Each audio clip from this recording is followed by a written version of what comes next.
وعلیکم السلام ورحمۃ اللہ وبرکاتہ۔ پوچھتے ہیں، سوال یہ ہے کہ اقامت کے وقت ہاتھ اٹھا کر دعا کرنا کیسا ہے، اور کیا اس طرح کی کوئی حدیث ہے کہ اقامت کے وقت دعا قبول ہوتی ہے؟ جی بالکل، اس طرح کی حدیث ہے۔ امام نسائی کی کتاب ہے السنن الکبریٰ، اس میں 9900 یعنی 9900 9900 پر حدیث موجود ہے۔ جابر بن عبداللہ فرماتے ہیں رضی اللہ تعالی عنہ، رسول کریم صلی اللہ علیہ وسلم کا فرمان ہے، اذا نودی بالصلاۃ، جب نماز کے لیے اذان دی جائے، اور امام نسائی نے الفاظ نقل کیے ہیں، اذا اقیمت الصلاۃ، جب نماز کی اقامت کہی جائے، اس وقت آگے اس حدیث کے آخر میں لفظ ہے استجیب الدعاء، اس وقت دعا اس کی قبول کی جاتی ہے۔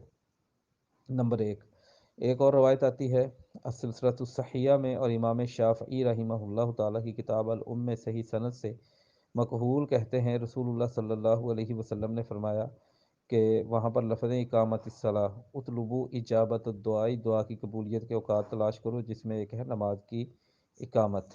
پتہ چلا نماز کی اقامت کے وقت دعا قبول ہوتی ہے۔ اب رہی بات کہ کیا ہاتھ اٹھا کے دعا کرنا، ایسا کرنا کسی صحابی سے، تابی سے، یعنی سلف صالحین سے بالکل ثابت نہیں کہ انہوں نے اقامت کے وقت ہاتھ اٹھا کے دعا کی ہوں۔ ویسے بندے کے دل میں، بندے کے لبوں پر جو دعا آ جائے وہ بندہ پڑھ لے، انشاءاللہ اللہ تعالیٰ قبول فرمائیں گے۔ یہ قبولیت کے اوقات میں سے وقت ہے۔